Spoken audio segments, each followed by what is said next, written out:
Բարի երեկո, Ազատության եթերում լրատվական կենտրոնի հիմնական թողարկումն է, այսօրվա թեմաներն են։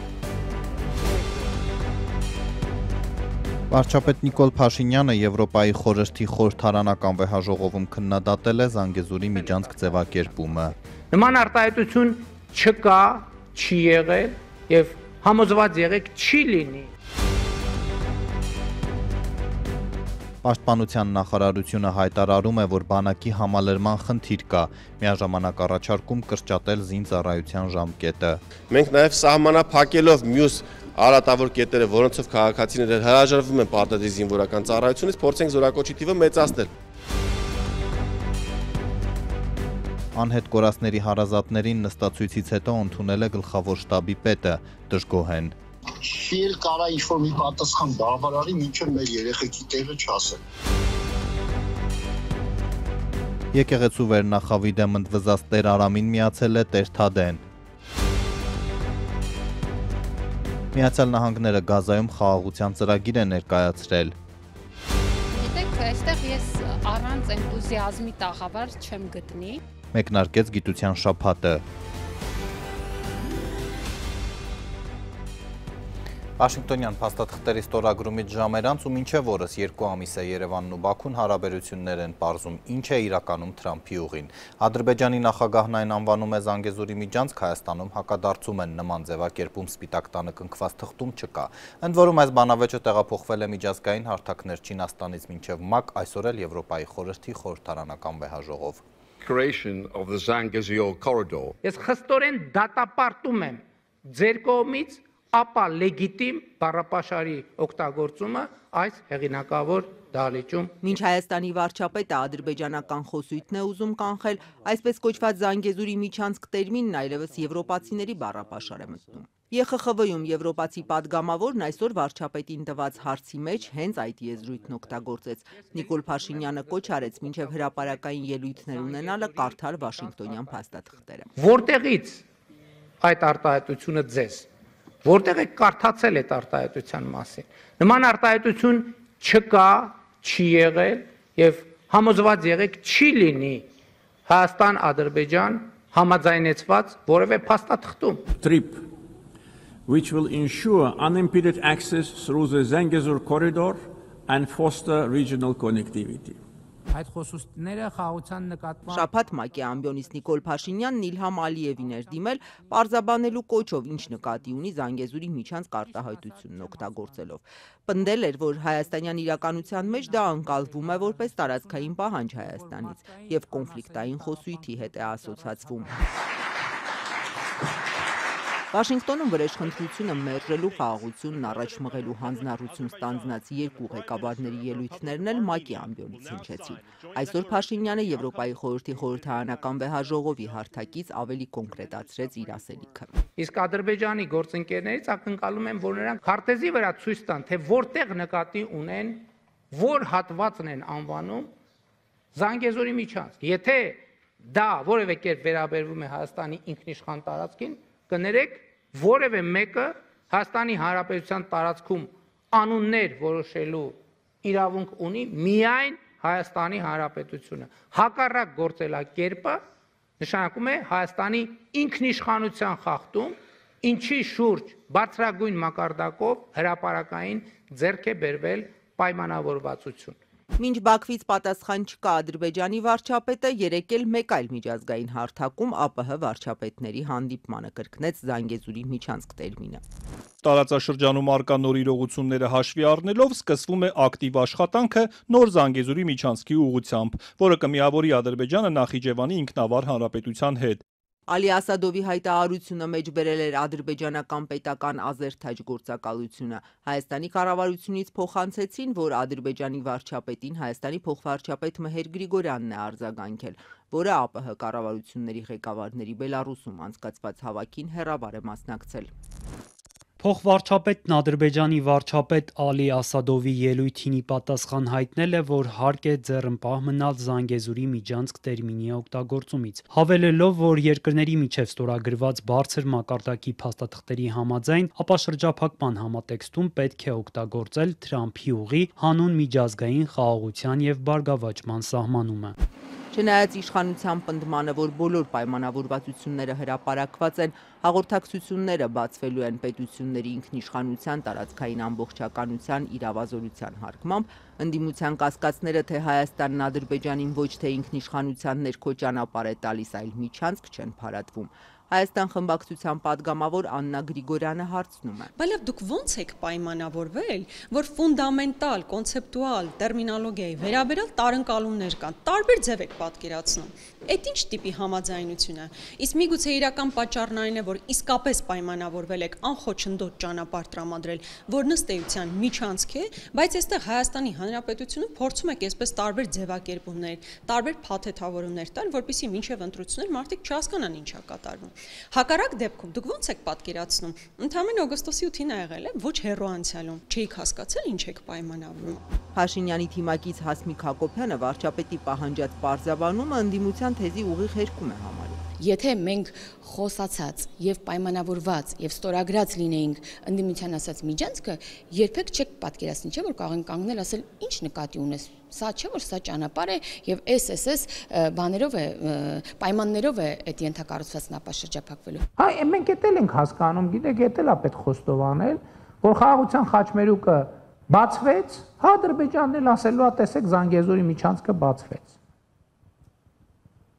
Սրան էլ պետք է պատրաստ լինենք։ Հայաստանի վարչապետը մինչև վերջերս խաղաղությունն այլևս կայացած փաստ էր համարում, իսկ այսօր Բաքվից պատասխան է ակնկալում չվերանայած հռետորաբանության վերաբերյալ։ Չնայած հունիսին շատ հանգիստ էր վերաբերում, որ իր կառավարության հեղինակած խաղաղության խաչմերուկը հենց Զանգեզուրի միջանցք էլ ադրբեջանցիները կկոչեն, հիմա զայրանում է։ Իդեպ թուրք պաշտոնյաներն էլ Զանգեզուր տեղանունն են օգտագործում։ Տրանսպորտի նախարարը այսօր հայտարարել է, թե Զանգեզուրի միացումը կարագացնի սահմանների բացումը եւ դիվանագիտական հարաբերությունների կարգավորումը։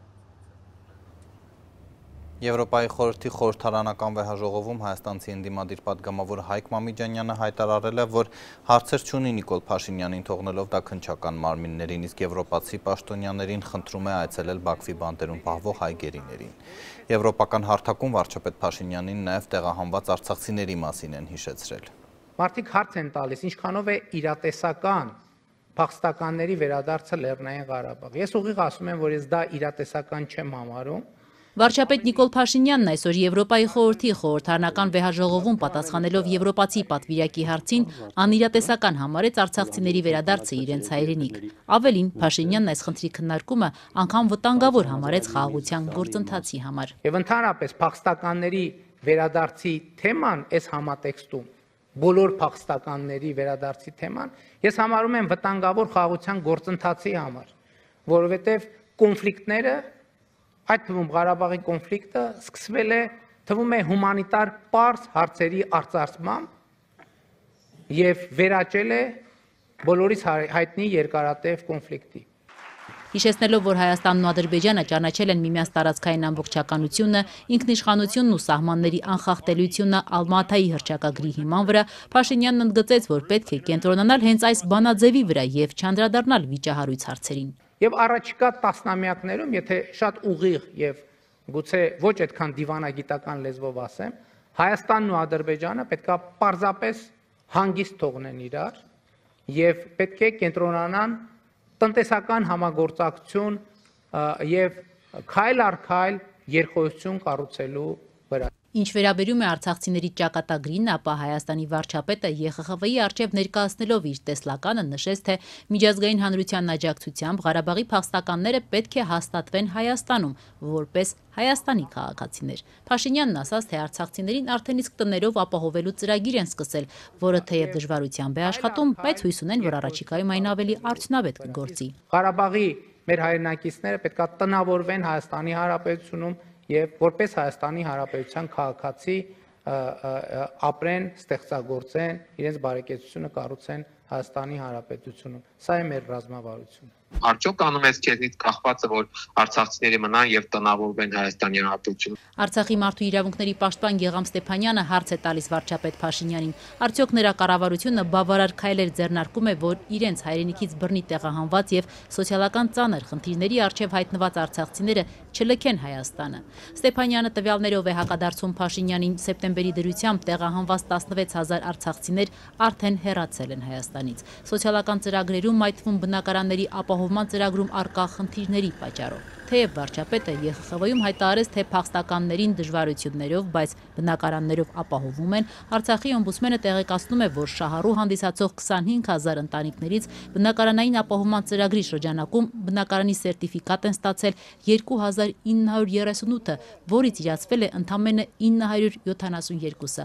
այսինքն 25,000 շահառու ընտանիքներից անգամ 1000-ը դեռ բնակարան չի ստացել։ Լեռնային Ղարաբաղից տեղահանված արցախցիներից զգալի մաս ի դեպ այս տարվա հունիսից կառավարության որոշմամբ զրկվեց 50,000 դրամ աջակցությունից։ Ըստ Գեգամ Ստեփանյանի, եթե մինչ այդ ֆինանսական աջակցություն էր ստանում 100,000 մարդ, ապա այժմ նրանց թիվը կրճատվել է կիսով չափ, նվազել է նաև տրամադրվող գումարի չափը։ Հետևաբար անգամ այդ պնդումը, որ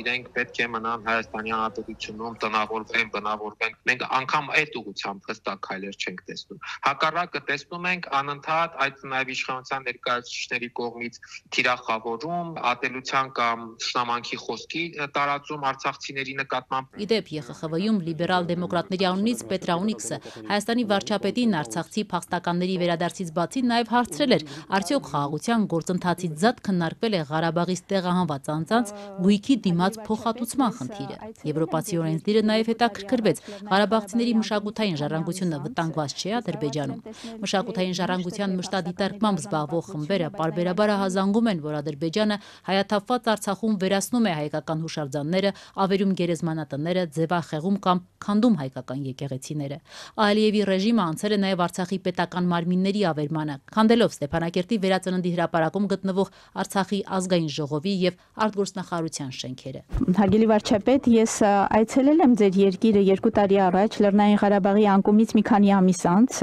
Ես կարողացել եմ տեսնել թե վիշտը, թե փախստականների արժանապատվություն։ Վարչապետ Փաշինյանը արցախցիների գույքի փոխհատուցման ու մշակութային ժառանգության պահպանման հարցին ուղիղ չպատասխանեց, միայն նշեց, թե ինչպես ցանկացած պայմանագիր կամ խաղաղության համաձայնագիր այն ամեն ինչ չէ, որ ներառում է։ Ըստ Փաշինյանի նախատեսված է, որ այլ հարցեր քննարկելու համար Հայաստանի եւ Ադրբեջանի միջև կարող են ստեղծվել համապատասխան մեխանիզմներ եւ պլատֆորմներ, թե կոնկրետ որ հարցերի մասին է խոսքը, այդ մեխանիզմները երբ են ստեղծվելու, ինչպես են աշխատելու, վարչապետը չմանրամասնեց։ Իդեպ Փաշինյանը ԵԽԽՎ-ին տեղեկացրեց, որ իր կառավարությունն առաջիկայում ծրագրում է Լեռնային Ղարաբաղի փախստականների մասնակցությամբ համաժողով կամ աշխատաժողով հրավիրել, որտեղ էլ միասին կքննարկեն առկա խնդիրները։ Կոնկրետ ժամկետներ ու այլ մանրամասներ վարչապետը չհստակեցրեց։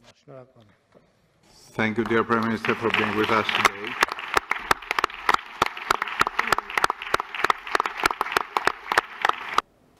Անհետ կորած զինվորների հարազատները, որ նստացույց էին անում պաշտպանության նախարարության առջև, երեկ ի վերջո հանդիպել են գլխավոր շտաբի պետին, բայց դժգոհ են բարձրաստիճան զինվորականը որոշակի բան չի ասել։ Արդեն 5-րդ տարին զավակներին սպասող ծնողներին զայրացրել է իշխանությունների հավաստիացումը, թե խաղաղություն է հաստատվել, երբ իրենց որդիների ճակատագիրը հայտնի չէ, մյուսներն էլ դատվում են Բաքվում։ Իրենց պատասխանները մեզ չեն բավարարել, այսինքն գիտեք ոնց, չի էլ կարա ինչ-որ մի պատասխան բավարարի, մինչև մեր երեխեքի տեղը չասեն։ Սկսենք դրանից։ Երկրորդը, այն հարցերը, որը որ տվել են, մենք լիարժեք պատասխան չենք ստացել, նեղոզված, չիմացված, այդպես պատասխաններ ենք ստացել։ Բովանդակությունը տենց եմ հասկացել, որ ինքը չի եղել, ԳՇՊՏ շատ բաների այդ վաղտ չի տիրապետում, բայց մեզ սենց ուղիղ ասեմ, հետաքրքիր չի ԳՇՊՏ այդ վաղտ ով է եղել։ Այս մարդիկ մի օր պետք է պատասխան տան, թե չէ։ Այդ երեխեքի որտեղ են տարել, որտեղից են կորել, ինչ պայմաններում են կորել, ոնց է եղել, կռիվ են արել, կռիվ չեն արել։ Այդ իրանք սաղ պետք է հինգի իմանան։ Զինծառայության ժամկետը կրճատելուն զուգահեռ կառավարությունը միաժամանակ խստացնում է պահեստազորի հավաքներից խուսափելու պատիժը, չեն թաքցնում զինուժի համալրման խնդիրներ կան։ Այդ դեպքում ինչու է առաջարկվում ծառայության 2 տարին դարձնել 1.5։ Պաշտպանության փոխնախարար Արման Սարգսյանը այսօր խորհրդարանի ամբիոնից հայտարարեց, բանակը համալրման խնդիր ունի։ Բարձրաստիճան պաշտոնյան պնդեց, նաև այդ պատճառով են ստիպված վարժական հավաքի մասնակիցներին ներգրավվել մարտական հերթապահության։ Ցանկալի չի այս ամբիոնից հնչեցնել, որ զորքի թվաքանակը չի հերիքում, դրա համար վարժական հավաքներին ներկայացնում են մարդկանց նաև մարտական հերթապահության։ Ռազմական գերատեսչության պաշտոնյան խորհրդարանում այսօր ներկայացնում էր վարժական հավաքներին առնչվող հերթական խստացումները։ Փոխնախարարի հայտարարությանը նախորդել էր դրանց կազմակերպման վերաբերյալ Պաշտպանության հանձնաժողովի ընդդիմադիր անդամ Գեղամ Մանուկյանի քննադատությունը։ Լավորի չի, որ այս վարժական հավաքները կան։ Դրա համար միշտ քննարկումների սրտացավ մասնակցում ենք, որտեղ հասկանում ենք, որ մարտական հերթապահության խնդրեմ կա, որտեղ հասկանում ենք, որ մարտական հերթապահության առաջվա 15 օրվա փոխարեն այսօր 2-3 ամիս զինվորը կանգնում է մարտական հենակետում, որ ինքնին բազմաթիվ խնդիրներ են։ Այս հայտարարությունից շաբաթներ առաջ նույն Պաշտպանության նախարարությունը շրջանառության մեջ էր դրել նախագիծ, որով առաջարկվում է պարտադիր զինվորական ծառայությունը 2-ի փոխարեն դարձնել 1.5 տարի։ Ինչպես է Պաշտպանության նախարարությունը մի կողմից ընդունում, որ բանակում ռեսուրսի խնդիր կա, մյուս կողմից ներկայացնում նախագիծ, որով այդ ռեսուրսն էլ ավելի կկրճատվի։ Փոխնախարար Արման Սարգսյանը խորհրդարանում այս թեմային չանդրադարձավ։ Պաշտպանության հանձնաժողովի իշխանական անդամ Հայկ Սարգսյանը կարծում է, ծառայության ժամկետը կրճատելու այս նախագծին զուգահեռ պետք է լուծվի նաև ծառայությունից տարբեր մեթոդներով խուսափելու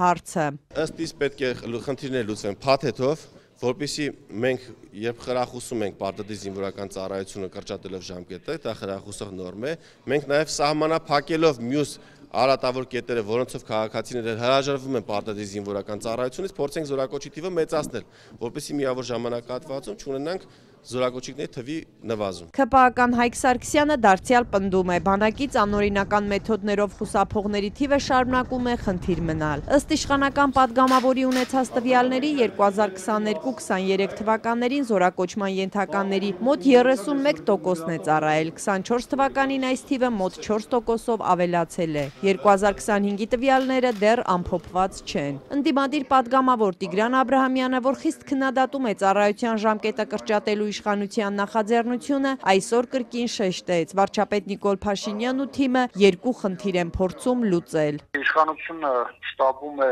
նախընտրական գործընթացներում եւ փորձում է հասարակության դիմասի վրա այդ փոփոխությունները ծախել եւ դրա դիմաց նրան ընտրակվել։ Հանրությանը նաեւ ապա տեղեկացվելու եւ ապա կողմնորոշվելու ճանապարհով։ Երկրորդը անդադ Ադրբեջանին հավաստիացումներ են հրապարակային ներկայացվում այն թեմայով, որ Հայաստանը որոշ խնդրություն չունի, Հայաստանը որը դեպքում ռևանշի չի գնալու եւ այլն, եւ այս համատեքստում փորձում են նաեւ դրանով փակել Ադրբեջանի բերանը, ով վերջին տարիներին անդադ խոսում է Հայաստանի ապառազմականացման մասին։ Հաջորդ տարվա բյուջեի նախագծով կառավարությունը մտադիր է ավելի քան 15%-ով կրճատել նաև ռազմական ծախսերը։ Ֆինանսական փաստաթղթի շուրջ քննարկումները կսկսվեն այս ամսվա վերջին։ Մինչ այդ հայտնի է, որ Բաքուն ճիշտ հակառակն է անում։ Ադրբեջանի հաջորդ տարվա բյուջեում ռազմական հատկացումները ծախսային մասի 21%-ը կկազմեն։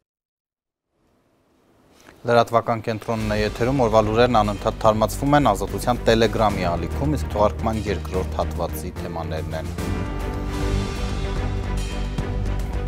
Եկեղեցու վերնախավի դեմ ընդվզած Տեր Արամին միացել է Տեր Թադեն։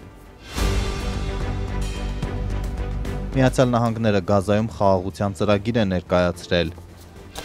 Գիտեք, այստեղ ես առանց էնտուզիազմի տաղավար չեմ գտնի։ Մեկնարկեց գիտության շաբաթը։ Մինչ վարչապետը խոստանում է ավարտին հասցնել կաթողիկոսի պաշտոնանկությունը, պարբերաբար ազդարարելով էջմիածնում սպասվող հավաքի մասին, երկրորդ հոգևորականն է եկեղեցու վերնախավի դեմ քննադատություն հնչեցնում։ Հանրայինի եթեր հասած Տեր Արամին միացել է ևս մեկ ամուսնացյալ քահանա, Թալինի հոգևոր հայր Տեր Թադեն։ Նրանք ուղիղ չեն ասում, որ Նիկոլ Փաշինյանի ծրագրին են մասնակցելու, մայրաթոռում կապը տեսնում են, ինչու հանկարծ հիմա որոշեցին խոսել։ Այսպես շարունակելն անկարելի է, երկրորդ քահանան է այս խոսքերով ընդվզում հոգևոր վերնախավի դեմ։ Հովանավանքի քահանա Տեր Արամից հետո հիմա էլ Տեր Թադեն է, Թալինի հոգևոր հովիվը։ Ես միանում եմ Տեր Արամի արդար ձայնին, քանզի այլևս չեմ կարող լուռ մնալ։ Ես Տեր Արամի խոսքում տեսնում եմ ճշմարտության ձայն, ոչ թե ապստամբության կոչ։ Դրանի պատասխան արդար խոսքը պատժվում է, իսկ հայհոյախոս խավարը քահանայի պատմուճանի տակ ողջունվում։ Տեր-Թադե Քահանա Թախմազյանը ցավով է նկատում եկեղեցական զազրելի բարքերի մասին ահազանգելուց հետո Տեր Արամ Քահանան թիրախ է դարձել։ Նրան եղբայր քահանաները ոչ թե քննադատում են, այլ ըստ Տեր-Թադեի հայհոյում անդաստիարակ սրիկաների պես։ Սա վկայում է, որ մեր եկեղեցու ներսում եղբայրսիրությունը վտանգված է, իսկ ազատ խոսքն անարգված։ Քահանաների նկատմամբ եպիսկոպոսաց դասի ճնշումների, ազատ խոսքի արգելքի, բռնությունների մասին Տեր Արամն էր գրել։ Նրանց ֆեյսբուքյան տեքստերում եկեղեցական բարքերի քննադատություն է այս ինստիտուտը նորոգելու անհրաժեշտությունը, բայց բառ չկա այն մասին, թե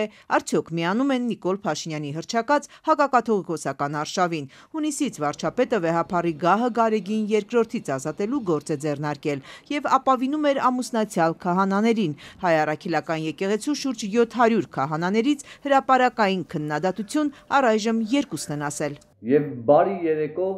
թանկագին գանձեր, այսինքն Թավշյա հաղթանակած հեղափոխության նվիրյալներ։ Վանաձորցի ՔՊԱ-ական ակտիվիստ Ռոբերտ Աղազարյանը Տեր-Թադեի աղմկոտ մեղադրանքներից հետո հայտարարեց միայն այս երկուսը չեն։ Այսպիսի հոգևորականներ շատ կան, ուղղակի ոմանք վախենում են, ոմանք չեն ուզում զրկվել աշխատանքից, ծառայությունից, այո, Վանաձորում էլ կան հոգևորականներ գործող, սակայն դեռ սպասում են։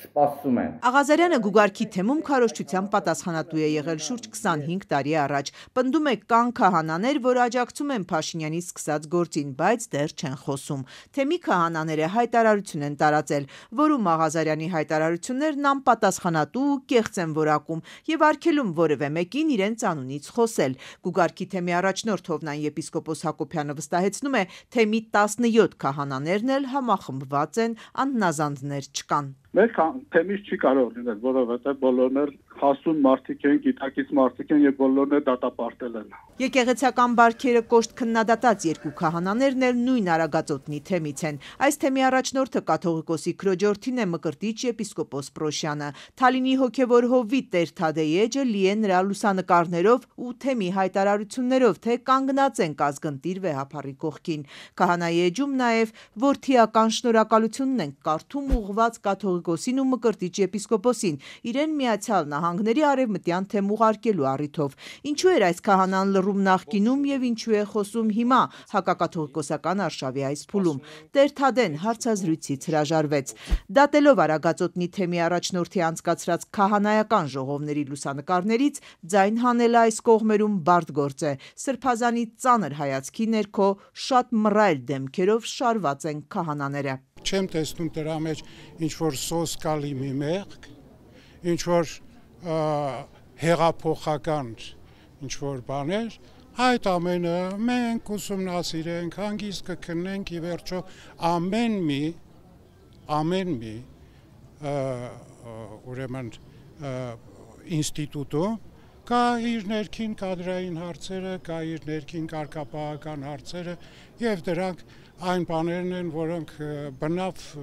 չի հուզում այսօր մեզ ինչ-որ ձևով։ Հուզված չենք, անհանգիստ չենք, ասում է Մայրաթորի կարգապահական հանձնախմբի ատենապետ Նաթան arczepiskopos-ը։ Կարծում է երկու անհնազանդ քահանաներին կարգալույծ անելն այն է, ինչ իշխանությունը կուզեր։ Ենթադրվում է հենց այդ պատճառով էլ Մայրաթորը այդ հարցը դեռ չի քննարկել։ Իսկ չի քննվել, ինչ կարգալույցի մասին է խոսում։ Առաջիկայում այնուամենայնիվ երկու քահանաների հարցը Մայրաթորում քննվելու է, տեղեկացանք էջմիածնական եպիսկոպոսներից մեկից։ Մինչև այդ Նիկոլ Փաշինյանի կուսակցական ընկերները ծափահարում են նրանց։ Եկեք քաջալերենք նրանց ծափահարություններով,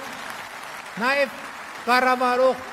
ուժի այս համաժողովի։ Քաղաքացիական պայմանագրի համաժողովում վարչապետ Փաշինյանը վերահաստատել էր վեհարանը պիտի ազատեն, ասել է նուրբ հարց է կգործենք նրբորեն։ 4-րդ ամիսը լրացավ վեհարանը վեհի շարժումը, մերթընդմերթ ցնցում է համացանցը եւ միայն այդքանը։ Պետական Թուրքի երկարամյա պարտքեր կուտակած տաքսիստները կներվեն, բայց հարկերը պարտաճանաչ վճարած վարորդներն են հարց բարձրացնում, ինչու են իրենք եկամուտից զգալի մուծումներ արել այսքան տարի։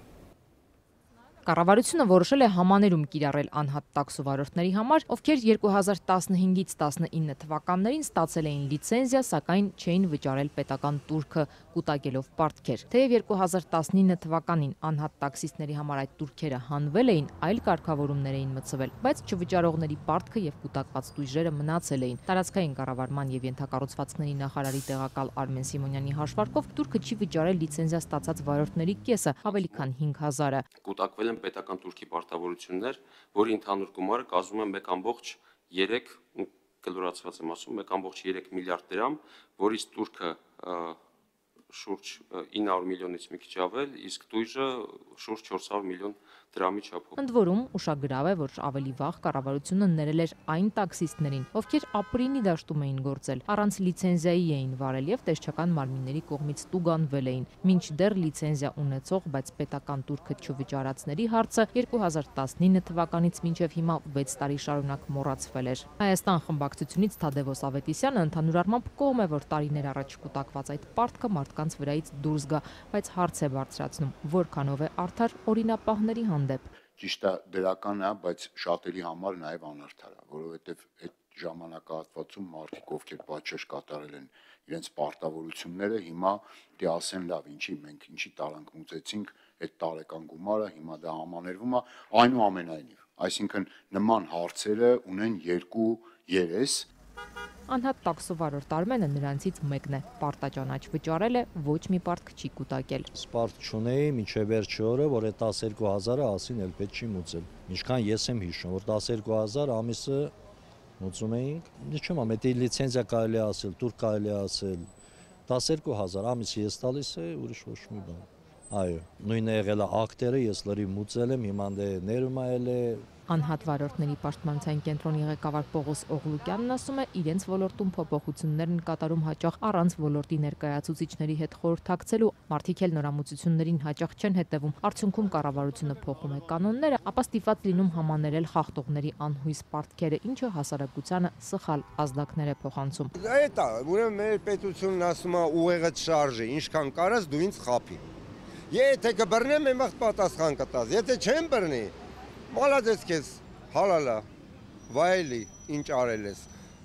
հասկանում եք փոխանակ մարդկանց մեջ մտցնեն պարտաճանաչություն, օրենքին ենթարկվել։ Վարորդի ինկեր հասարակական կազմակերպության համահիմնադիր Դավիթ Պետանյանը եւս կարծում է, որ կառավարության այս գործելավոճը նոր օրինաչափություն է ստեղծում։ Մի կողմից լավ բացառություն է, որովհետեւ դե ինչ-որ մարդիկ էլ հաստատ արժանի են այդ բացառությանը, բայց մյուս կողմից էլ դե բնականաբար հաջորդ անգամ, երբ որ այս տեսակի տուժեր լինեն, ելի մարդիկ սպասում են, որ համաներում կլինի։ Ոլորտի հասարակական կազմակերպությունները կառավարության այս որոշումը նաև հաջորդ տարվա ընտրությունների հետ են կապում։ Հիմա որոշել են, որովհետև դիմաց ընտրությունները։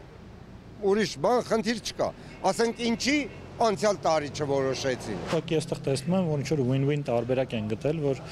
եկեք համ չընկնենք մեռած փողերի հետևից, համ էլ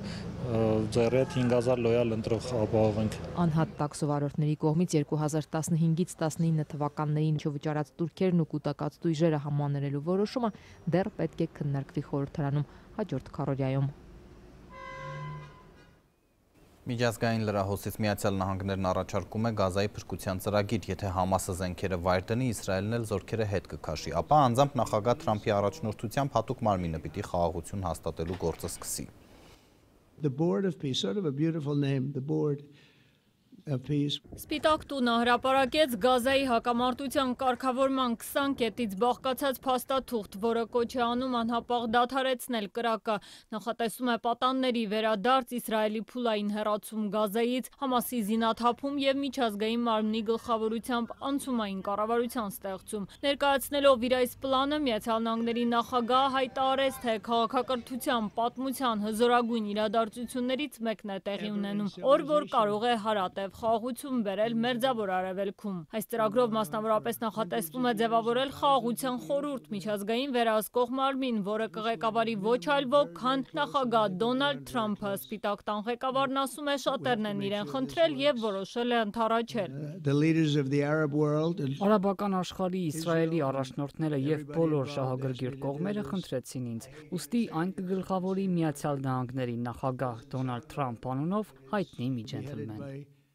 a gentleman known as President Donald J. Trump of the United States. Իսրայելի վարչապետ Բենյամին Նեթանյահուի հետ մամուլի ասուլիսի ժամանակ երեք Սպիտակ տան ղեկավարը խոստովանում էր, այդ նոր պաշտոնն իր սրտով է, թեև լրացուցիչ աշխատանք է ենթադրում, բայց ասում է պատրաստ է այդ բեռնել իր ուսերին վերցնել։ Թրամփի գլխավորած այդ խորհուրդը իր հերթին կվերահսկի պաղեստինյան անկլավի կառավարումն իրականացնող ժամանակավոր անցումային տեխնոկրատական, ապա քաղաքական մարմնի գործունեությունը։ Խումբը բաղկացած կլինի պաղեստինցիներից եւ միջազգային փորձագետներից ու կհոգա Գազայի վերակառուցման ֆինանսավորումը մինչեւ պաղեստինյան ինքնավարության էական բարեփոխումները։ Առայժմ հստակ չէ ինչ դերակատարում կունենա Պաղեստինի ինքնավարությունը այս գործընթացում։ Հայտնի չէ նաեւ Գազայի դեմ 2 տարի շարունակվող պատերազմը ղեկավարող Իսրայելի վարչապետ Բենյամին Նեթանյահուի մասնակցության ձևաչափը խաղաղ նպատակներ հետապնդող այդ խորհրդում։ Նա երեք Թրամփի հետ հանդիպմանը հայտարարում էր, թե ծրագիրն ըստ էության համապատասխանում է Իսրայելի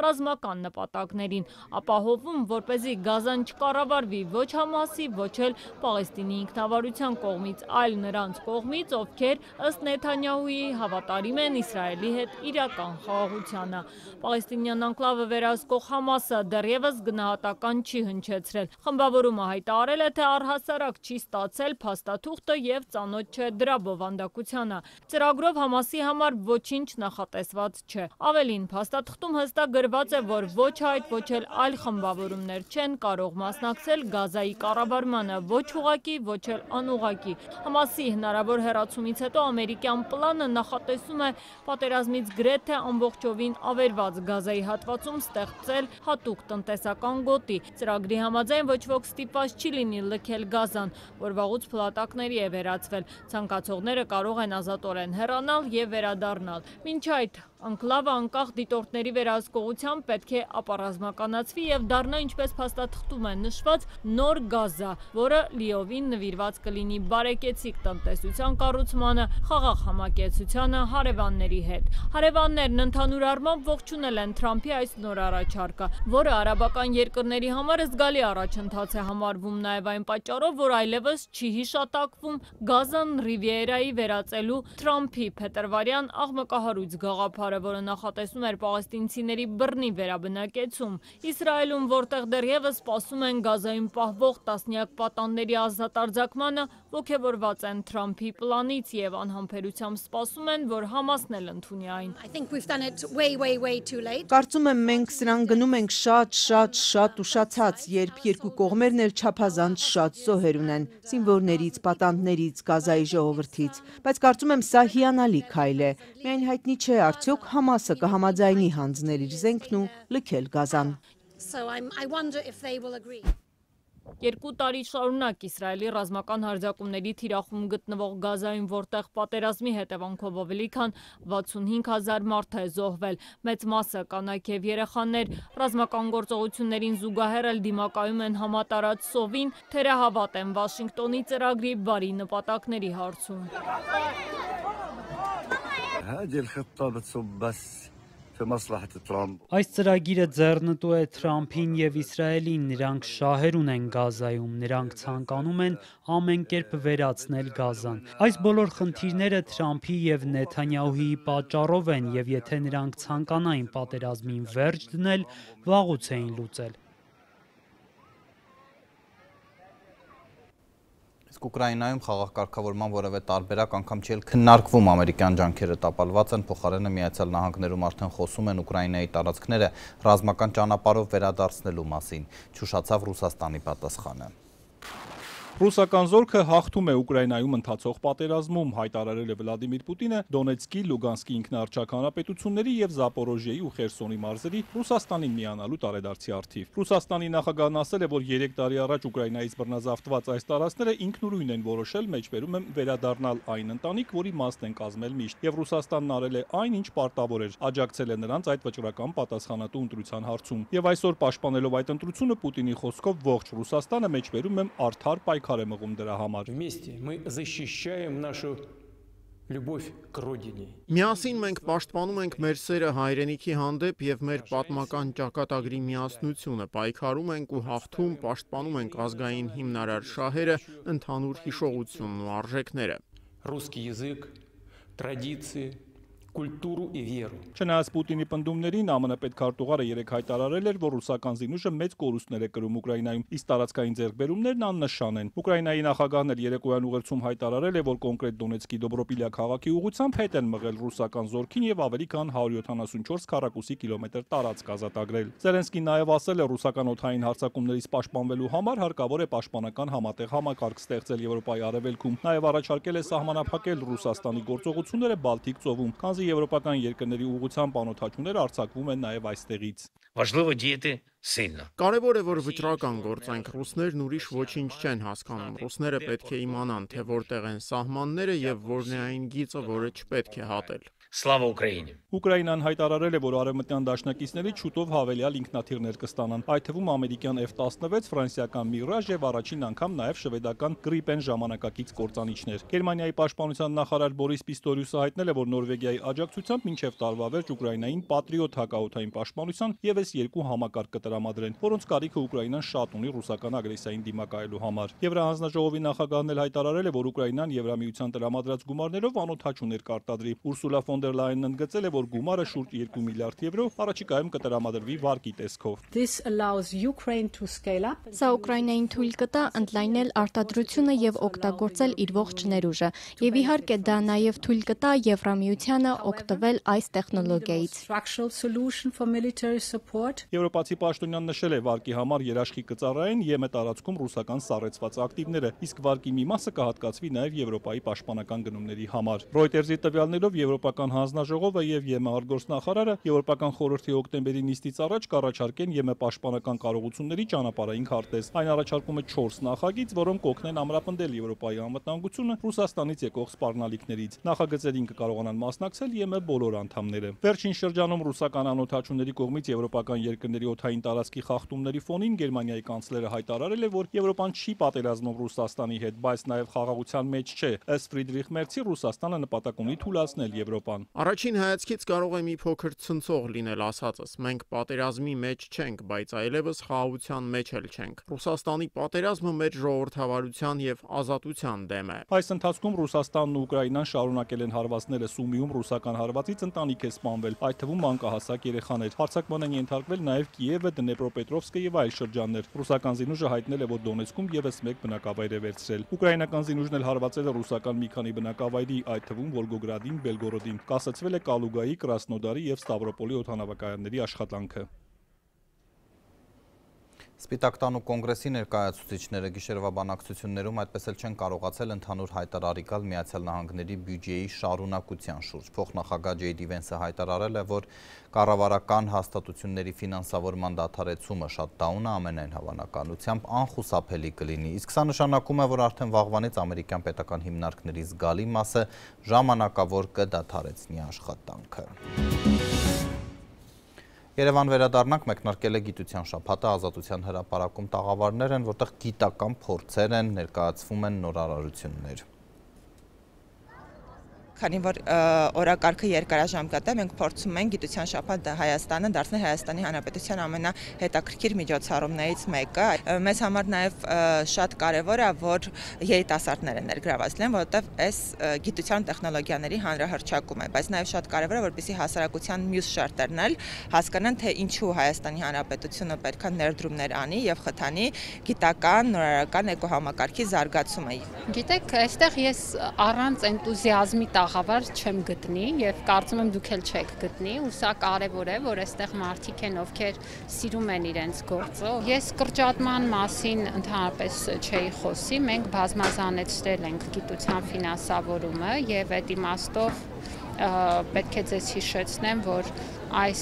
տարվանից գործում է բավականին մեծ փաթեթ մասնավոր կազմակերպություններում գիտահետազոտական գործունեության խթանման եւ պետք է հիշեք, որ տարեսկզբին բարձր տեխնոլոգիական արդյունաբերության նախարարությունը